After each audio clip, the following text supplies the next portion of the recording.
जैन सिद्धांतों में अनेकांत और स्याद्वाद की व्याख्या आप सभी के मध्य चल रही है। आचार्य परमेष्ठी कहते हैं कि अनेकांत एक ऐसा सिद्धांत है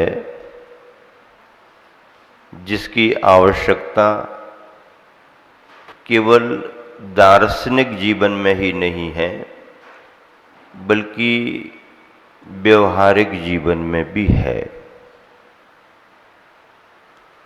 जब हम वस्तु तत्व का निर्णय करते हैं और विचारों का मंथन करते हैं, तब तो अनेकांत की विचारधारा महत्वपूर्ण है ही, किंतु जब हम लोक व्यवहार करते हैं, जन जीवन में जीते हैं, परस्पर उठते बैठते हैं, तब भी हमारे लिए अनेकांत जैसे विचार के साथ उसका व्यवहार करने की जरूरत पड़ती है। अनेकांत का व्यवहार समन्वय का व्यवहार है। अनेकांत का व्यवहार सभी के विचारों को सम्मान देने का व्यवहार है। समता मूलक अगर कहीं भी कोई व्यवस्था स्थापित हो सकती है तो वो अनेकांत के सिद्धांत में है। समता मूलक बात करने में बहुत ज़्यादा लोग आगे आते हैं, बड़े बड़े नेता अपने विचार देते हैं, पार्टियां बड़े बड़े एजेंडे अपने सामने रखती हैं, लेकिन धरातल पर उनका वो व्यवहार दिखाई नहीं देता। इसलिए हमारे गुरुवर आचार्य श्री ने मूकमाटी में लिखा है कि लोग समाजवाद समाजवाद समाजवाद की चर्चा तो करते हैं। क्या चर्चा करते हैं? हम समाजवादी, हम समूहवादी, हम समता मूलक भाव रखने वाले, हम सबको समग्रता से ले चलने वाले। तो आचार्य श्री कहते हैं कि लोग समाजवाद समाजवाद समाजवाद की बात तो करते हैं, लेकिन जब काम करते हैं तब पहले मैं समाजवाद में समाजवाद पहले मैं समाजवाद में नहीं। अगर आपने ऐसा व्यवहार किया कि पहले मैं और समाजवाद में, तो आप महावीर भगवान के सिद्धांत को नहीं समझ पा रहे। पहले समाज और बाद में मैं, तीन तरह के धर्म बतलाए हैं। एक आत्म धर्म, एक समाज धर्म और एक राष्ट्र धर्म। कौन से तीन धर्म हैं? एक आत्म धर्म, एक समाज धर्म और एक राष्ट्र धर्म। अब किसको कैसा महत्व दें? कैसा महत्व दें? अगर आप आंख बंद करके ध्यान में बैठ रहे हो तो पहले आत्मधर्म, क्योंकि प्रवृत्ति नहीं है, निर्वृत्ति है। ध्यान में अगर बैठे हो तो पहले आत्मा का विचार, फिर बाद में समाज का विचार और फिर बाद में राष्ट्र का विचार। लेकिन आंख खोल करके अगर व्यवहार कर रहे हो, प्रवृत्ति में आप हो, तो फिर क्या विचार करना पड़ेगा? पहले राष्ट्र, फिर समाज और अंत में मैं। कितना बड़ा व्यापक विचार। आचार्य शांति सागर जी महाराज जी से किसी एक भविक ने प्रश्न कर दिया, भक्त ने, कि महाराज जी आपके प्रवचनों में मैं ये सुनता हूं कि 3 कम 9 करोड़ मुनि महाराज होते हैं, 3 कम 9 करोड़ मुनि महाराज होते हैं, तो उन 3,9 महाराजों में आपका नंबर कौन सा है? क्या प्रश्न पूछा कि आपका नंबर कौन सा है? अब महाराज जी क्या बताएं कौन सा नंबर है हमारा? वो तो आचार्य हैं, मुनिराजों की चर्चा चल रही, दुविधा में आ सकते हैं, और ये पूछ रहा है कि कौन सा नंबर है आपका? मुनि महाराज तो वो भी हैं, तो अब क्या उत्तर दें? तो आचार्य शांति सागर महाराज जी ने उत्तर दिया कि देखो भैया, 3,9 मुनि महाराजों में जो आखिरी आखिरी अंत के महाराज होंगे उसमें हमारा नंबर है, अंत में, लास्ट में। तो उसने पूछा कि महाराज जी लास्ट में ही आपका नंबर क्यों? अरे बोले बाउले, लास्ट में भी अपना नंबर लग जाए तो सौभाग्यशाली है। तू आगे की बात करता है, अरे आखिरी में भी अपने को मौका मिल जाए, आखिरी में भी लिस्ट में अपना नाम आ जाए तो भी बहुत बड़ी बात है। आईएएस की परीक्षाएं होती हैं, topper topper topper topper topper topper की लिस्ट बनती है, बनती जाती, और जहां पर लिस्ट क्लोज होनी होती है ना, उसमें आखिरी में भी अगर किसी का नाम आ गया तो उसको लगता है चलो पहली लिस्ट में भले आखिरी में आया लेकिन नाम तो आ गया है। तो ऐसे 3 प्रकार के धर्मों में आत्मधर्म तो प्रधान है ही, उसके बगैर तो कोई धर्म है ही नहीं। लेकिन आत्मधर्म के साथ साथ समाज धर्म भी बहुत बड़ा है, और समाज धर्म का पालन करने के साथ साथ राष्ट्र धर्म और भी बड़ा है। ऐसे विचारों से जो सबको लेकर के आगे बढ़ता है वो समता मूलक व्यवस्था समाजवाद की व्यवस्था मानी जाती है। पहले में समाजवाद में नहीं चलेगा, ध्यान में बैठे हो तो सब कुछ चलेगा, लेकिन जब व्यवहारिक जीवन में हो तो दूसरे को महत्व देना ही पड़ेगा। जो व्यक्ति दूसरे को सम्मान नहीं दे सकता उसको कहीं सम्मान मिलने वाला नहीं। सम्मान पाने के लिए किसी को सम्मानित नहीं किया जाता है, लेकिन अगर आपकी अंगुली ने किसी के माथे पर तिलक लगाया है तो अंगुली में भी कुछ ना कुछ तो तुम्हें मिलेगा ही मिलेगा। उसको बाद में लगेगा, तुम्हारी अंगुली को पहले मिल जाएगा। ऐसी समता मूलक व्यवस्था के लिए आचार्य परमेष्ठी ने अनेकांत की व्याख्या की है, और अनेकांत में विविध धर्मी वस्तु, ऐसी वस्तु जिसमें विभिन्न प्रकार के धर्म हमको परिलक्षित हो रहे हैं, स्पर्श में अलग दिख रहा है, रंग में अलग दिख रहा है, स्वाद में अलग दिख रहा है, गंध में अलग दिख रहा है, आकार अलग दिख रहा है। एक ही वस्तु में नाना गुण अलग अलग तरह के एक साथ विद्यमान हैं। उन सारे गुणों की चर्चा एक साथ नहीं कर सकते, प्रसंग बना करके करना पड़ेगी, अपेक्षा से बात करना पड़ेगी। और अपेक्षा से अगर हम बात करेंगे तो वो बात हमारी सही साबित होगी। अगर मैंने किसी अपेक्षा से किसी के लिए कुछ कह दिया तो उसकी शेष सारी विशेषताओं का हमने अभाव कर दिया, वो उसमें है ही नहीं, ऐसा नहीं है। आपने तो बताया ही नहीं, आपने तो केवल एक ही बात बताई, तो उस समय प्रसंग उसी बात को बताने का था। इसका मतलब ये नहीं है कि उसकी शेष सारी विशेषताओं को हमने समाप्त कर दिया या उनका अभाव कर दिया। नहीं, अभाव नहीं किया, है तो सद्भाव, लेकिन प्रसंग उनका नहीं था, इसलिए उनको गौण कर दिया।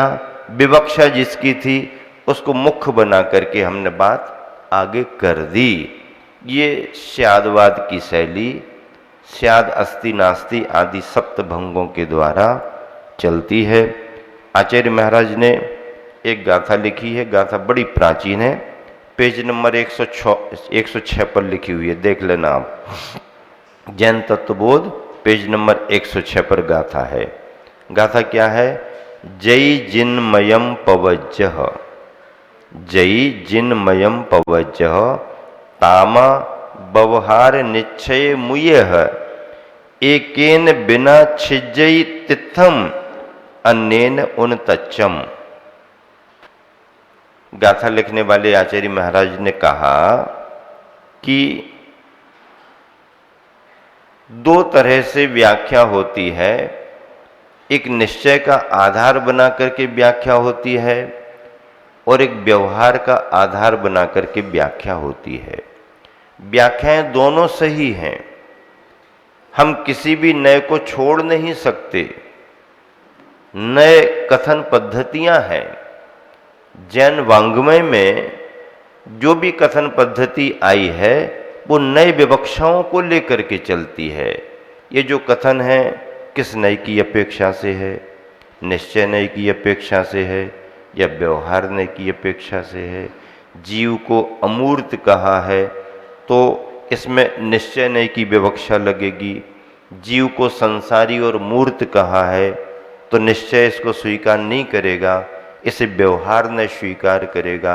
अब आप तो केवल एक बात बताओ, जीव मूर्त है कि अमूर्त है? कथन अधूरा रहेगा।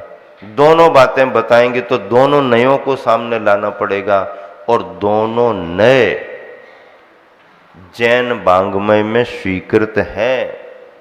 किसी भी एक नए का हम अभाव नहीं कर सकते। नए कथन पद्धतियां हैं, नए मार्ग हैं, तत्व मंजिल है। समग्रता का कथन नयों से नहीं हो सकता है। समग्रता का कथन नयातीत है।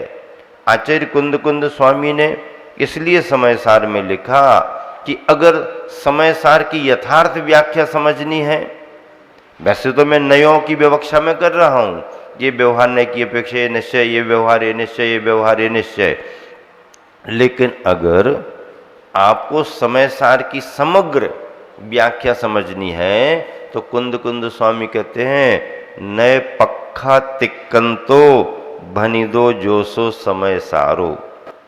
नए पक्खा तिक्कंतो भनिदो जोसो समय सारो। नयों के पक्षपात से जो ऊपर उठ चुका है, अतिक्रांत हो चुका। नए पक्खा तिक्कंतो नए पक्षपाता अतिक्रांतः। नयों के पक्षपात से जो अतिक्रांत हो चुका अर्थात ऊपर उठ चुका, यानी नयों की व्याख्या से जो ऊपर उठ चुका है, भनिदो जोसो समय सारो, उसके लिए उस शुद्ध समय सार का अनुभव होगा। चाहे निश्चय न हो चाहे व्यवहार न हो, कथन हो रहा है और जहां पर कथन है वहां पर अनुभव नहीं है। दो संस्मरण मुझे एक साथ याद आ रहे हैं। याद आ रहे नहीं, आ गए हैं। पहले से कुछ नहीं था, आ गए हैं, और आ गए हैं तो सुनाने का मन भी हो गया। सन 1987 में नैनागिर गजरत संपन्न हुआ, विहार हुआ। आचार्य बंडा में 8-10 दिन के लिए विराजमान थे। संघ था, हम भी थे। इरियापद भक्ति के बाद में आचार्य जैसे ही सामयिक करने को आवर्त करने के लिए हुए, सभी लोग वापस जाने लगे। संघ भी अपनी अपनी जगह चला गया, श्रावक भी वापस हो गए। एक कोई अजैन बंधु अच्छे साधक जैसे दिख रहे थे, वो चुपचाप खड़े रहे। मैंने उनसे पूछा कि कुछ काम है क्या? अब आचार्य की सामयिक का समय हो रहा है। तो उन्होंने कहा हाँ कुछ काम है। अगर उनको काम है तो आप कहाँ से आए, क्या है? मालूम चला अजैन बंधु हैं। मेरे मन में भी आया कि आचार्य श्री का आशीर्वाद मिल जाए तो अच्छा है। अजैन बंधु आए। आवर्त करते समय आचार्य को संकेत दिया, आचार्य कोई अजैन बंधु आए हैं, कुछ जिज्ञासा है। इशारा कर दिया कि आवर्त कर लेने दो। ठीक है। आचार्य ने चारों तरफ आवर्त किया, और फिर संकेत किया कि बुला लो। ले गए तो आचार्य ने कहा क्या? तो बोले गुरुजी मुझे एक जिज्ञासा है। क्या जिज्ञासा है? अब उसका प्रश्न देखो, उसने क्या प्रश्न किया। मैं सामने खड़ा था। उसने प्रश्न किया कि गुरुदेव आप ये बताइए कि संत की कथनी और करनी में कहां अंतर रहता है? संत की कथनी में और करनी में कहां अंतर रहता है? अब वो संत से ही पूछ रहा है ग्रस्त लेकिन जिज्ञासु था। क्या पूछ रहा है कि संत की कथनी में यानी कहने में और करनी में यानी करने में कहां अंतर रहता है? अब मैं बड़े उसमें आ गया कि ये प्रश्न तो बड़ा अटपटा पूछ रहा है। अब आचार्य क्या उत्तर देते हैं? आचार्य ने भी बहुत अच्छा उत्तर दिया। बोले देखो सुनो, संत वही कहता है जो उसे करना है। संत वही कहता है जो उसे करना है। अब जो कहा गया है उतना कर पाए ना कर पाए ये बात की बात है, लेकिन कहेगा वही जो उसे करना है। इतना अंतर संत की कथनी और करनी में रहता है। कहेगा वही जो उसे करना है, जो नहीं करना है वो नहीं कहेगा। कहेगा वही जो उसे करना है, लेकिन जितना वो कह रहा है उतना कर पाए ना कर पाए ये बात अलग है, लेकिन कहेगा वही जो उसे करना। इतना कथनी और करनी में अंतर होता है। बहुत खुश हो गया, आगे बढ़ करके पैर पकड़ लिए। बोले मुझे आज समाधान हो गया। कई दिनों से उसकी जिज्ञासा रही होगी। बोले बाबा जी आज मुझे बड़ा समाधान हो गया। वो चला गया। जब वो निकल गया तो आचार्य कहने कैसा रहा? बढ़िया आचार्य, बहुत ही सही उत्तर रहा। आचार्य सामयिक में बैठ गया, अपन अपने कमरे में चले गए। ये व्यवहार का कथन है। क्या कहने लगे वो कि ये तो अकाल मरण की बात व्यवहार से है, निश्चय में अकाल मरण नहीं होता। क्या कहा पंडित जी ने? ये अकाल मरण की बात आई है तो हाँ ठीक है, लेकिन ये व्यवहार का कथन है, निश्चय में अकाल मरण नहीं होता। तो आचार्य ने तुरंत क्या उत्तर दिया? पंडित जी निश्चय में तो मरण ही नहीं होता है, अकाल मरण की बात क्या करते हो? निश्चय में तो मरण ही नहीं होता। तो पंडित जी चुप रह गए। फिर धीरे से कहते बाबा जी तो हमारी बात ही काट देते हैं। ऐसा बोलते थे बुंदेलखंडी, बाबा जी तो हमारी बात ही काट देते हैं। अरे बात ही काटने की बात नहीं है। जब आप कह रहे हो कि निश्चय में अकाल मरण नहीं होता तो अरे सिद्धांत तो यह कि निश्चय में मरण ही नहीं है। निश्चय में मरण की व्याख्या ही नहीं हो सकती है। मरण की व्याख्या तो व्यवहार में है, चाहे वो सकाल मरण हो चाहे वो अकाल मरण हो।